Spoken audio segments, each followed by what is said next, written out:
Episode of Mission Matters. My name is Adam Torres, and if you'd like to apply to be a guest on the show, just head on over to missionmatters.com and click on Be Our Guest to apply. All right, so today I have Howie Zales on the line, and he is president of HJZ Productions and Viridity Entertainment Services, also known as VES.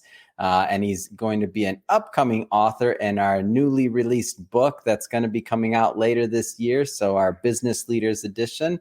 Howie, just want to start off by saying welcome to the show. Thanks, Adam. Grateful to be here.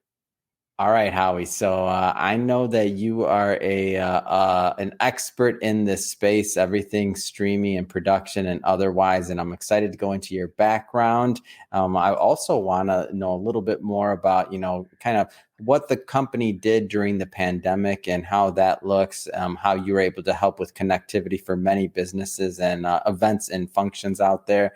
But to get us started, we will start this episode the way that we start them all, with our Mission Matters Minute. So Howie, we at Mission Matters, we amplify stories for entrepreneurs, executives, and experts. That's our mission. Howie, what mission matters to you? Yeah, so what matters to us is, we want to deliver the best product to our clients as possible. We want to be good people, contribute to our community as best as possible.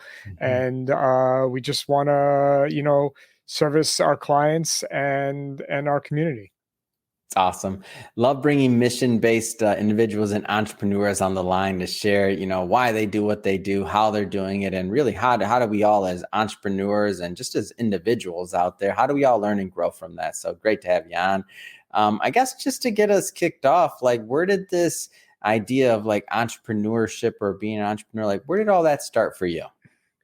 So I started my television production career back in when I graduated college, and then I was a freelance camera operator started in 2000. And a friend of mine who I went from kindergarten all the way through college together worked at MSNBC at the time in 2000. And I don't know if you remember, but Imus in the Morning, they used to do his radio show from MSNBC. Yeah. And on this particular occasion, they were taking his show on the road. So my friend Brian called and say, "Hey, Howie, are you available to do camera for us? We need, a camera operator." And I said, "Sure, that'd be awesome." He said, "By the way, do you have any friends? I need a camera person, an audio person, and a few utilities." And I said, "Sure, I can ask around." And he said, "By the way, can you make it easy for me? Can you send one invoice and you pay them?" I'm like, "Sure." And I said, "There's got to be a business behind that." Yeah. And HJZ Productions was born. Wow, what a great story. So you were, I won't say an accidental entrepreneur, but this was so the first big client, and you're going out there, you do the job. I'm curious how you knew, or if there was a certain point in time, because there's different sides of this. So is there a certain point in time when you're like, okay, yeah, this is for me. I want to be an entrepreneur. I can see growing this and making a career out of this. Well, I didn't even know, and I'll be totally honest with you, I didn't even know the word entrepreneur at the time. I just knew that I was working in a very physical field. I was carrying a camera on my shoulder every time I worked. I needed a backup plan. Yeah. So to me, having this business on the side where I would, make money off the payroll and off the hiring of people, that was my backup should I get hurt. Right. Yeah. And then lo and behold, I got hurt. I ended up having to have back surgery in 2007, 2008. And then the business at that time was kind of transforming where we grew. And we started to get some union contracts in the local New York area, and then one contract become another contract, and we were growing. And at a certain point, my wife said to me, she goes, "You're really an entrepreneur. You need to change your mindset. Yeah, and you're not a camera operator. You're an entrepreneur that also shoots camera, not a camera operator that has a business on the side." Big distinction. Yeah. So once I made that mindset change, things totally changed.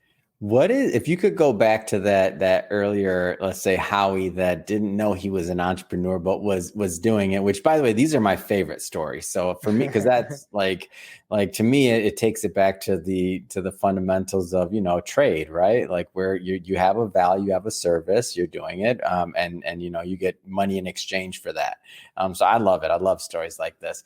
If you could go back to that, that Howie that's just kind of getting started and doesn't actually know they're an entrepreneur yet at that point, what kind of advice would you give them? Great question. I would I think I would tell myself to be open to anything. Mm,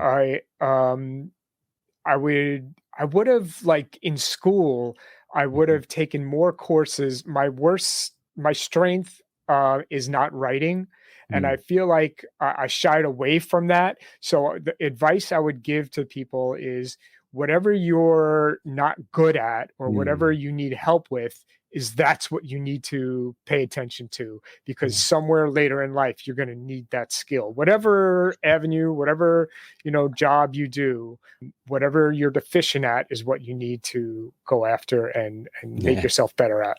No, that's great. And that, I mean, when I look back at, myself and I'm just getting started, I didn't know I was an entrepreneur either. So I'm in the same boat. I was just thinking, you're working, you do different things and, kind of transition through life. But that mindset shift, it's not really an easy thing to go through, in my opinion. No. Like, so I mean, the first book when I feel, and this is, I'm probably, I don't know, 20 businesses in at this time, before Mission Matters, and smaller businesses, side hustles, things like that, right? So if I'm counting back since I was a kid, but when I read E-Myth and I started thinking about, like, okay, if I'm going to run a business and operate it, like I need to really understand this. Like, how did you go through that transition? Like, what was helpful for you on that path? And I ask this because there's lot of change going on in the world right now. Maybe there's some other accidental entrepreneurs that'll hear this. Yeah, good question. So the mindset change happened. And then I hired a business coach. I had Mm, hired several business coaches. yeah, One LinkedIn coach who totally revamped my LinkedIn profile and yeah. gave me a system on how to go about generating leads and things like Mhm, that. I hired a business coach mm, uh, that helped me, you know, understand business better, how to sell, how to understand that basically everything in life is a sale, whether mhm, you're trying to convince your wife to go out to dinner or a date or whatever it may be, right? But everything in mhm, life is a sale, and how to go about doing that. And just basically how to just keep plowing on, whether when things get in the way that of your business or in life, how to move or maneuver around those things and get to the top of the mountain. And there's always prepare yourself for worst case scenario, because things are going to happen, and have that mindset that, okay, I'm having some success, but I can't get too cocky, because this can happen, this can happen, this can happen. And you always have to be ready for winter, and not the winter months, but the winter of mhm. business. Yeah. It's well said, and now that Murphy's Law might creep up once you get. I to this day, like if things are going too smooth, or if they're like things are really rocking and rolling over here, I'm like, all right, Adam, what are you missing? Right. So Like, what are you missing? You're missing something because you're maybe a little too comfortable at this moment, and then I start digging because something's gonna happen, right?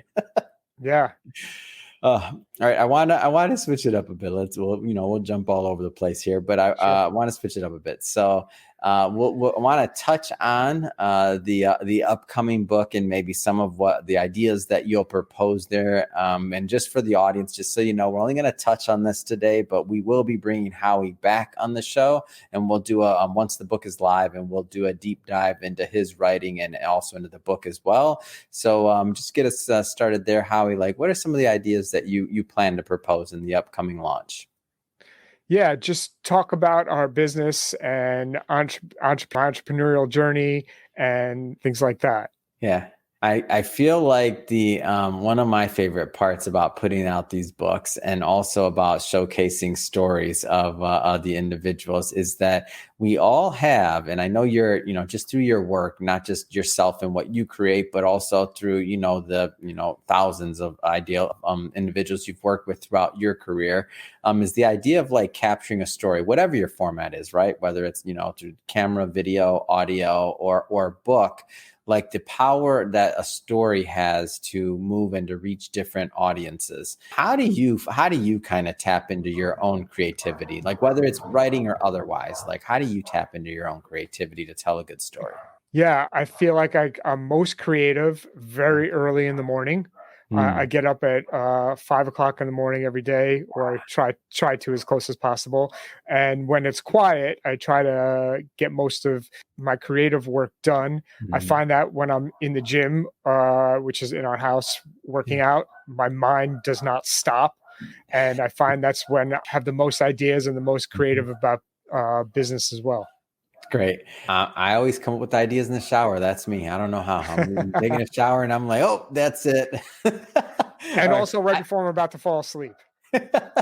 Oh, I digress. All right. So HJZ production. So you mentioned a little bit. I do want to go further. So tell us a little bit more about the production company. Yeah, so HJZ Productions is a nationwide television staffing company. We concentrate in sports and entertainment TV crews. So if you're watching a Yankees game on TV, or we hire, we'll get called and hire the TV crew, the camera people, the audio people, the replay people. We hire them, we invoice for them, and then we payroll them. Hmm. You've been in this industry for a long time, like how has it evolved? I feel like especially in your space, so sports, Yeah. entertainment, otherwise, like not just equipment, but I just mean the industry as a whole. Like what have you seen through that evolution? Yeah, great question. It evolved in the sense that everyone, and the term is below the line. The Yeah. director and producer are above the line. Everyone else, the crew, is below the line. Mhm, Everyone below the line used to be independent contractors. They would be paid mhm, on a 1099. So you'd be responsible for paying your own taxes mhm, monthly, quarterly, yearly. However, you'd have to take out, we were always told a third of your each check, right? And you'd be mhm, responsible. Now in most of the United States, freelancers are paid as employees. They mm, get a W-2 like any other employee, but they're at will or on call. So you're not working or showing up every single day. But yeah. when you do work, you're paid on a W-2, taxes are taken out, contributions are made to a Mhm, union health plan, pension, and annuity fund in most cases. And you have the protections of full time employees, yeah. workers' comp, disability, things like that. And so for context for everybody that's watching this, out in the future, we're recording this in 2022. So just to kind of tee up this question, a lot of change going on, Howie, obviously with sports and things like that, like over the last couple of years, not as many live events, obviously, from when we're recording this. Like how did you kind of weather or transition through that part of the business? Through the pandemic. Yeah. Yeah.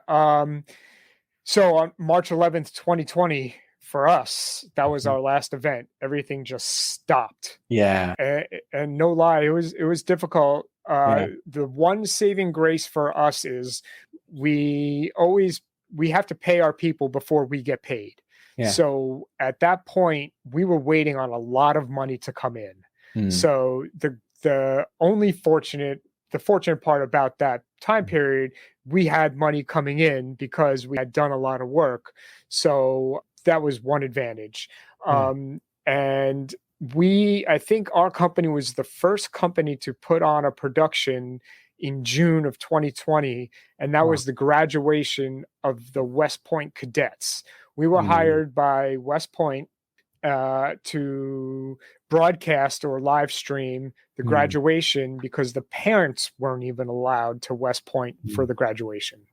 Wow, that's so transitioning to VES. Like, how did that come out? Like, how did that idea come up? So on that West Point show, Yeah. I met one of the people I met was the technical director that I hired. I Mm. didn't necessarily want to hire him, but the director who I hired said, Mhm. I have to have my technical director, have to have this guy, Jamie. And I was like, no, I have plenty of people sitting at home that do that same position that are just as Mhm. good. And he was like, I need my guy. And something in my gut said, you know what, go with what Patrick is saying. There's a Yeah. reason why you have to meet this guy. So I Mm. trusted my gut. I didn't put up a fight and I hired Jamie Mm. and we hit it off instantly and he like introduced me to the world of live streaming. And fast forward, it's the middle towards the end of the summer, and I Yeah. contacted the rabbi at the temple, who's also my friend, and I Yeah. said, Brian, we're not going to be able to do the services in it's 2020 with COVID. I said, we're going to have to live stream everything. This Mm. is what we're going to need to buy. This is what we're going to need to do. Yeah. And as I'm setting up in the temple in early September, I get a call from a client who says, Mm. I need to interview 9 Major League Baseball players in 9 separate cities. The interviewer cannot leave her home. Can you do this? I said, absolutely. I hung up the phone. I called my wife. I said, Jenny, I just agreed to do this. I have no idea how we're going to do it, but we got to figure it out soon because it starts in a month or less. Yeah. And that was how VES, Viridity Entertainment Services, was born. One event became another event, and it just snowballed. So throughout all this transition through the pandemic and otherwise, I see that, some obviously, some entrepreneurs didn't fare so well. Some created brand new business lines and new things out of really what that they had no plan of doing. Like you wouldn't have necessarily gone down this route if the event hadn't happened, right? Like, am I off on that? Like you weren't thinking like, hey, we need to start getting into live streaming. That wasn't like on the roadmap, was it? No, I mean, as I was doing everything in the temple, I'm like, this is a lot of fun. There's got Yeah. to be a business behind it, but how, where? Yeah. So how did you go about? And the reason why I'm asking this question is because there's a big lesson in this. We went through a lot of the same things. So we couldn't do our in-person book launch events. We couldn't do a lot of different things. We didn't even start really the live stream until I think 2020-ish in general. So we hadn't done too much streaming and otherwise. And we weren't even really producing many shows for other individuals. Not actively. We were, but not actively. Right. And out of the pandemic, once that happened, it was like there was a whole different need that we saw we could fulfill. So we had our challenges in kind of building and understanding what that part of the model would look like for us. I'm curious to hear on your end, like how did that building process look like? Like how did that take place? Yeah. So I did a ton of research Yeah. on live streaming, the appropriate equipment. I surrounded myself with that person, Jamie, I spoke about, and with some Mm-hmm. other people that are way smarter than I am. Yeah. I find that if I'm the smartest person in the room, there's a problem. Same. So it's who you surround yourself with, and we invested in some equipment to Yeah. pull these productions off. And once we got one production, we got another one. Then we invested in some more equipment, and then we got Mm. some more, and it was just kind of like it snowballed. Wow. And so as, as events are opening up and other things when we're recording this, right? Like things are, pretty live. I just went to the Hollywood Bowl the other day. Like Mhm. people are definitely coming out to events, thankfully. Like how do you see the future of VES? Because I feel like it's possible that the market is just expanded. Like there's still going to be all these live events. And now it's almost like, depending on the event, right? You almost have to have both now, the live component and the streaming part. Am I off on this or? No, you're 100% accurate. And we're doing a corporate event next month, Yeah. a yearly meeting.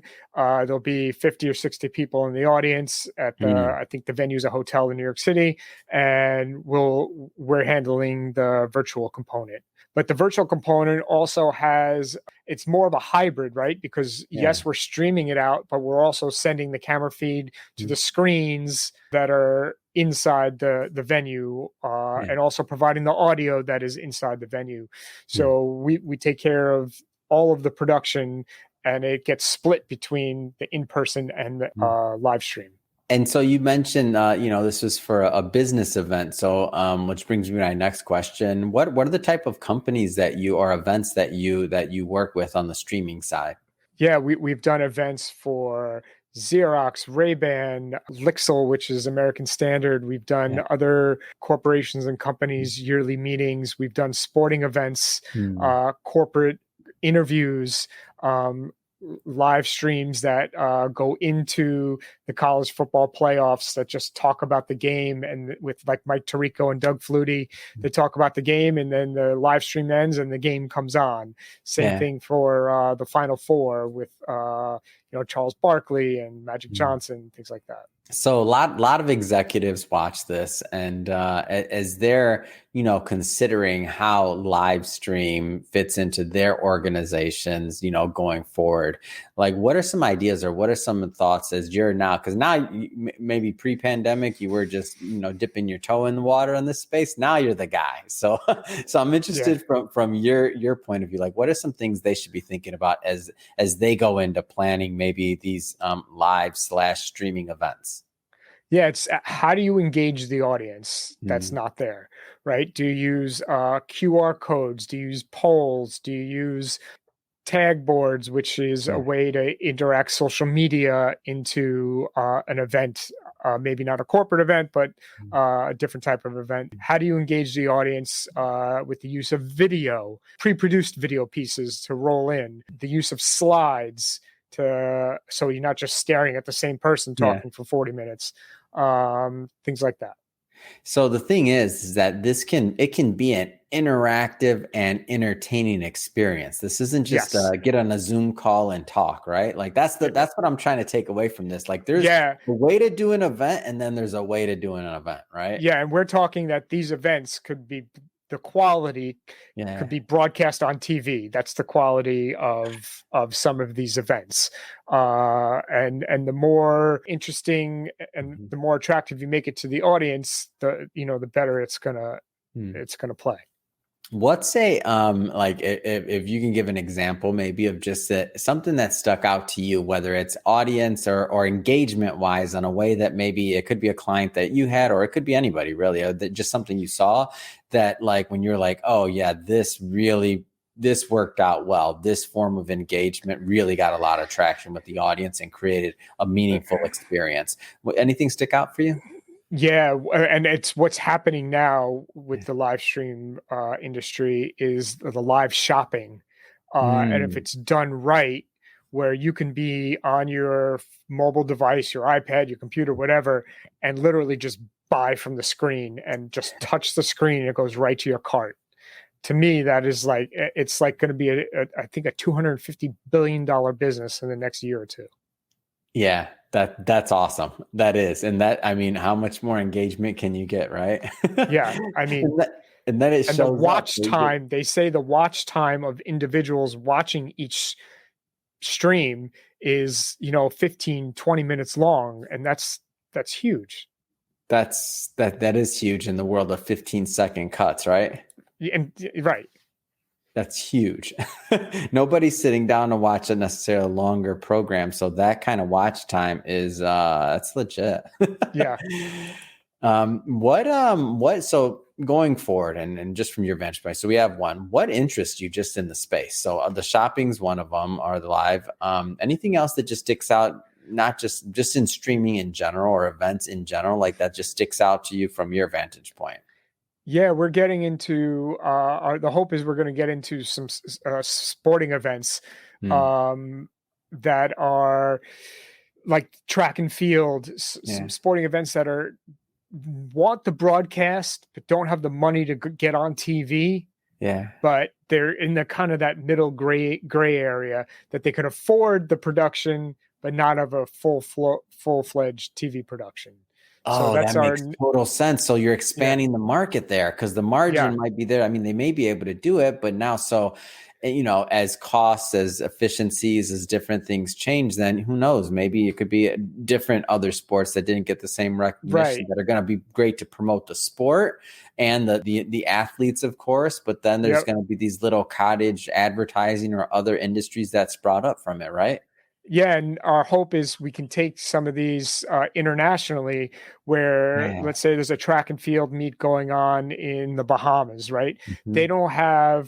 They might necessarily not have the equipment there to do it, produce the event, and they don't do it every day like we do it here. Mhm. So we can go there, produce the event.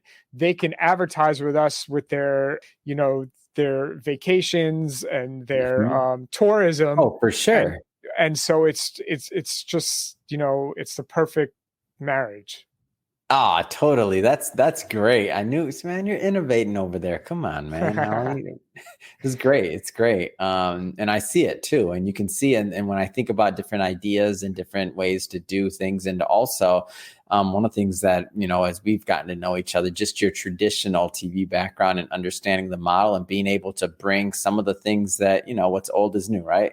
But to Right. be able to bring some of the things that have worked in the past and different things and kind of infuse them into different models and figure out what makes sense to add value on both sides of the lenses, right? For the talent and for the athletes or whomever's on one side, and then also the audience and the advertisers, and really that whole ecosystem. I mean, it could be a great thing for just creating great content, in my opinion. Yeah, and it gets some of the athletes that might not have gotten Mhm. coverage, and it provides more jobs for Yeah. people. Awesome. Well, Howie, first off, it's been great having you on the show. I'm excited for the next time we get to work with each other after the book is live. Of course, I'm going to bring you back on the show, and I want to go Excellent. further into your writing and your ideas on entrepreneurship. But today I did want to just give it a good introduction to you, to the audience. That being said, if somebody wants to connect and to follow up and to learn more about either of your companies, what's the best way for them to do that? Yeah, HowieZales.com. You can find my podcast there, and you can find our family of websites, Hmm. all from just that one URL, HowieZales.com. And name of podcast, got to make sure we plug that. Yeah, TV Crew Talk. It's Hmm. about the television sports broadcasting industry. It's awesome. And what's kind of the, because I definitely want my audience to go check that out and to subscribe. What's kind of the flavor of the show? Like, give us a little bit of a Yeah, feel. we talk to other people, other television camera people, audio people, to just, we've had some great life experiences. I've Yeah. gotten to travel the world many times over. Mm. I've done Olympics, Super Bowls, Kentucky Derbies, and had some awesome experiences.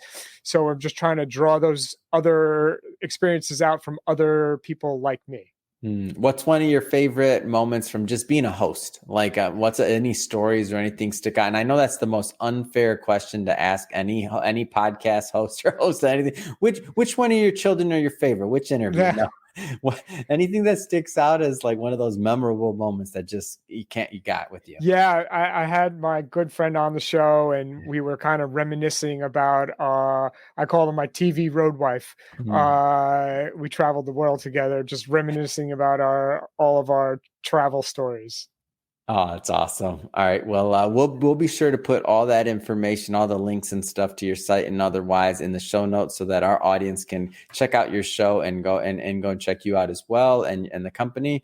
And speaking of the audience, if this is your first time with Mission Matters or listening to an episode or engaging with the platform, we're all about bringing on entrepreneurs, executives, experts, having them share their businesses, their mission, why they do what they do, how they're doing it, and really what we can all learn and gain from it so that we can all grow together.